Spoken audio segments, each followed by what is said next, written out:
À 24 ans, elle traverse les Hauts-de-France à cheval. Notre invitée du jour a entamé fin février un périple de 470 km de Calais à Chantilly. Lucille Magnier et Kialar, globetrotter.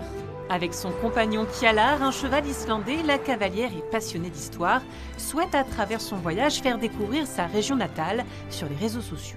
L'idée, c'était d'avoir toujours mon cheval avec moi, de garder un petit côté historique et le moyen que j'ai trouvé, c'est d'aller visiter les musées à cheval et de me dire que si moi j'en étais capable, pourquoi pas le démocratiser pour que plus de gens puissent voyager avec leurs chevaux.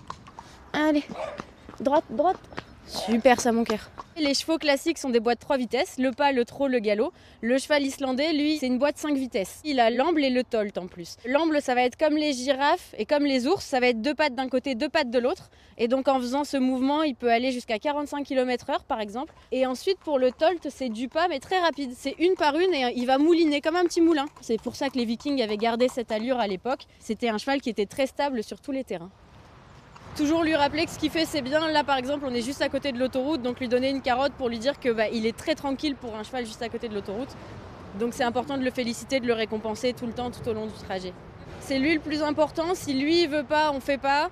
Si jamais il y a des jours où il a mal dormi, où il est fatigué, c'est tant pis, on reporte, mais l'idée c'est que lui soit toujours très bien en fait.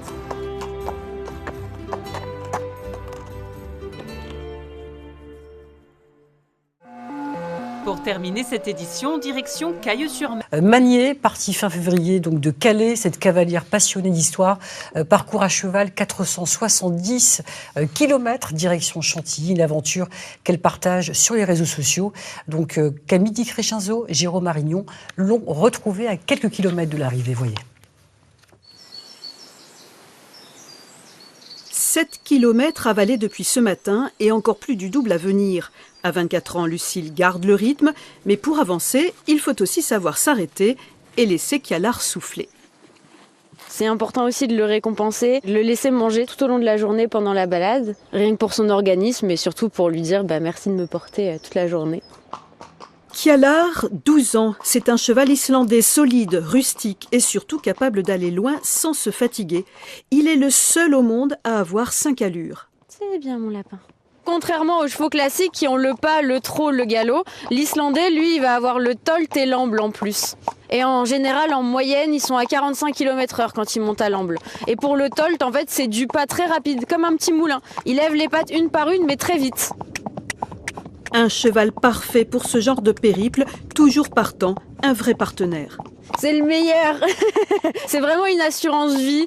Il passe vraiment partout. Je sais que lui, il fait rarement quelque chose de stupide. Il nous mettra jamais en danger. Et il m'a déjà sauvé la vie plusieurs fois. Je l'aurais pas fait avec un autre cheval. Et si un jour je dois le faire avec un autre, je suis pas sûre que ce sera pareil. C'est le départ du jour 14. Et la cavalière partage tout sur les réseaux sociaux, son quotidien, mais aussi sa passion pour le patrimoine de sa région.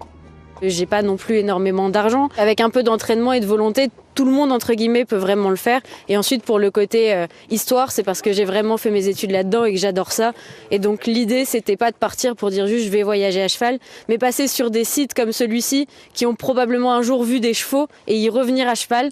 Je trouve que c'est un peu boucler la boucle, entre guillemets. Prochaine étape, Senlis, demain Chantilly, la fin d'un voyage, mais sûrement pas le dernier.